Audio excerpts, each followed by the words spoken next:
how that happens. Now, Carla Labat, who's joining us now, who's a real estate broker here in the DMV, we're going to kind of figure out how to call this an art as well, because selling houses, especially right now, and you're the president of the Washington Real Estate Brokers Association. I mean, you having to paint some pretty pictures right now to get folks to spend that money and, go ahead and buy homes in some challenging times. Carla, welcome to Let's Talk. Thank you so much, Denise, for having me. I appreciate this. Sure. So how did you get into this business? I know we've talked before, but I love stories.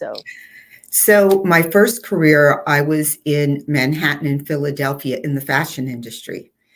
And that went through a lot of changes during the time. So I said, let me come back to the Washington, D.C. area, which is where my family was living at the time. And when I arrived, I really didn't have a place to stay because I was moving in from Philly. So I stayed with my dad for a little while, and my best friend was an agent. And she said, and she sold me a house. And she said, you really ought to think about becoming an agent because you have the personality, temperament for it. And she knows how much I love architecture. And honestly, the transition from the fashion industry to real estate really wasn't that far at all. Interesting. So that worked out really good. And so, I mean, I'm not trying to throw out dates, but I am. How long have you been in the real estate industry? It'll be 21 years this year. Okay. And most recently, my current position, I'm the managing broker for Long & Foster, the Georgetown office. And I've entered my 4th year as managing broker. Wow. So I still sell real estate, but I also oversee an office with over 70 agents in it. And I really love it. It's great fun. And we are assisting people in home ownership, which is the American dream, of course. So, I'm wondering, and I always want to try to stay on the high road, but sometimes we can't. I mean, what is really challenging right now as it relates to what you all do, what your real estate agents are doing in trying to get people into homes? Is it, is the market changed? Is there something going on that folks need to know about in order to be better prepared to purchase a home? That's different than it was maybe 5 or 10 years ago. Different than it was just a few years ago. Absolutely. This past year definitely turned on a dime when the interest rates increased. So we went from, and we were all very spoiled, we went from the 3s and the 4s to all of a sudden we were at 7. Now, when I bought my first house back in the day, 7, that's what it was. We certainly never dreamed of 3. But once, it's hard to put, what do they say, the horse back into the barn after you've let them out. So first-time home buyers, it's definitely challenging. A lot of government funding has dried up already. There are a number of national organizations that do offer assistance for first-time home buyers. NACA, you may be familiar with them, the Neighborhood Assistance. Now I'm forgetting what the acronym means, but they are very much known as NACA. They have funding right now. And there are a number of lenders that, because of the interest rates, and by the way, they are coming down. We're now in the mid-6s now, which are a little bit more palatable. And we believe that they're probably going to hang around in the 6s for a while. But lenders are offering finance assistance to those who qualify. There are some that are driven by salary, and then some qualify by area. And so there's community lending programs that are available by a number of lenders. So all of this is very important, needless to say, to help people get into a industry that right now is very expensive, especially in Washington, D.C. Which is why I'm glad you decided to join us, because we want to talk a little bit more about this concept. I call it a concept. I don't know if it's even really real, called affordable housing. Because in DC, we know that even over here in Ward 8, where we are, there are $1 million homes being sold in Anacostia and other parts of the community, which, nobody blames folks for getting the most of what they can get for the property that they're selling. But now Prince George's County, as you go further, people are going further out to find what they believe are affordable homes. What is your stance or the association's stance on affordable housing? Well, the Washington Real Estate Brokers Association is the local arm of the National Association of Real Estate Brokers, or NAREB, which is one of the oldest African American professional organizations in the country. This is what we do. We fight for affordable housing. We work with local politicians to find out what they've allocated for affordable housing. Of course, affordable housing, the price of affordable housing has gone up. Right. The average home in Washington, D.C. is $600,000. That's a lot of money for period, the end. I'm not going to say for most people, it is a lot of money without question, especially from where we came from. So yes, are there opportunities, especially in 7 and 8? There are some, but those are even being blocked by some of the regulations that are out there. There are condos that are available, but there are other circumstances preventing qualified people to purchase these condos. One being delinquency rates, meaning the people who live there already are not paying their share of the condo fee. This makes it difficult, and now this building, or complex rather, is at a higher risk when it comes to lending. So lenders may say, nope, the rate is too high, we're not going to lend. Wow. So now you have to pay cash. Wow. Not a lot of people have 100, 200 plus in cash money to buy. Investors do, but in order for us to get, homeowners into housing, this is what one of the things that we're fighting for. How can we somehow supplement? I mean, I don't have the answer yet, but these are one of our charges. How are we going to get these people who can afford, that has the ability to spend $150, $175, $200, because there are condos available in those price ranges, but they just can't get in because of these regulations that are put in place. Wow. I mean, I remember buying my first condo. My mother helped me to get it. I didn't know how I was going to be able to pay that mortgage. It was $32,000. So yes, things have changed. It really changed. And so, with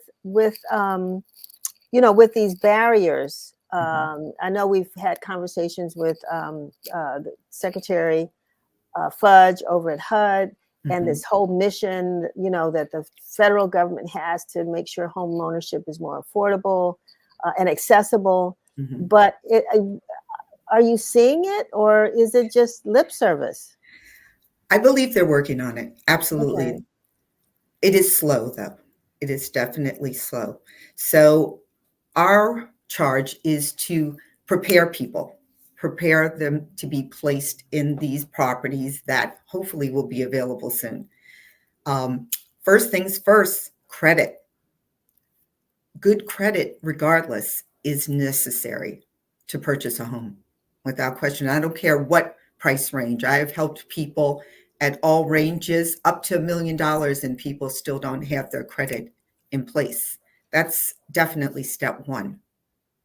Step two is to meet with a financial provider to find out what your buying power is, how much home you could comfortably afford. Once you get those two together, then your next step is to meet with one of our agents.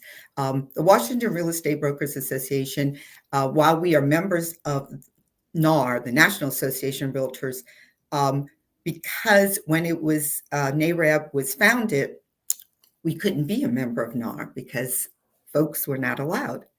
So we have adopted, instead of realtors, we are realtists. So there are over 60 chapters throughout the United States that belong to NAREB, and the agents and realtists that belong are available to help, and we specialize in working in the minority communities. So that's step number 3, is to reach out to us and see how we can help you. Makes sense. Makes sense. I personal stories. I have a friend whose house went on the market, their mother's house. And it just so happened that another friend came across the house, was willing to pay the cost. It was over $1 million for the house, but the house only stayed on the market for a day. Yeah. A day. So even if you go through all these steps, um, what do you do first? Do you go through those steps first before you actually go out and start looking?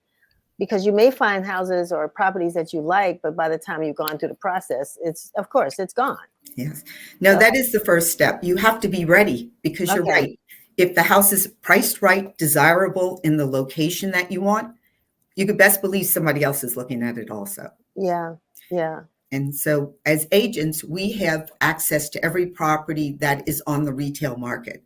And as a manager or agents who are with brokerages like myself, Long and Foster, we also stand up and say, I have this property coming. We have what they call coming soon. Mm-hmm. So you want to work with a terrific agent who will be able to potentially say, hey, something is coming up. Let's make our appointment so the day it becomes active, we'll be the first ones there to see it. It's not easy. Everybody Yeah. wants to live in DC. Absolutely. DC, despite the challenges, Right. is still one of the most desirable cities in America. I was out last night. I went to the African American Museum for an event, and we walked. And I never thought twice about walking. I walked 4 blocks to the museum. It was a Yeah. beautiful night just to see everything that's afforded us. It's really exciting. So yes, many people still want to stay here and move here.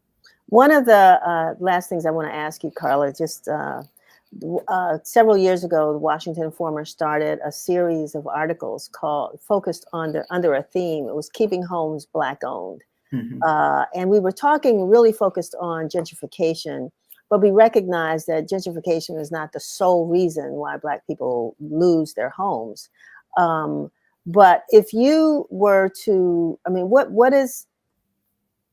you're in Georgetown, you're working for Long and Foster, you're kind of in this position, but what is your philosophy about Black home ownership and what we need to be doing to maintain homes in DC for as long as we can? How do we do that?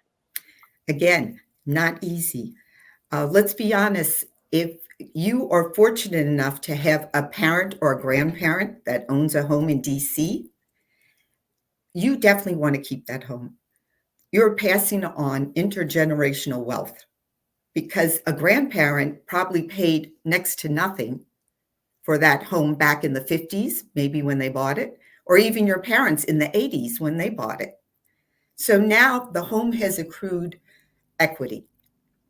This money you could use and borrow against it for whatever you need to pay off bills, to put a child through college, or to pass on to the next generation. This Mm-hmm. is how others build wealth. And home ownership is the number one best way to build wealth in America, without question. But I don't have to tell you, a lot of people are interested in selling these homes because they don't want to maintain them. They're old, they're not sexy. A lot of young people, they want new homes. Well, guess what? That old home, if you haven't looked around lately, all you have to do is do some renovation inside and it will be just as gorgeous as a brand new home somewhere out in the burbs. So yes, like I said, if you're fortunate enough to have access to a home, even if you share it with your sisters and brothers, hold on to it. Well, on that note, with that wise advice, I'm going to say thank you very much for being with us and giving us our marching orders, because we want to continue to tell those stories and to work with folks like yourself who really are trying to get people in the homes and keeping them in their homes. So thanks for all the great information you're sharing with us today, and happy Black History Month. Same to you, Denise, and thank All you, right, and Carla. continue your success. Absolutely. Thank you. Look forward to it. Thank you so much. Bye-bye. Bye-bye.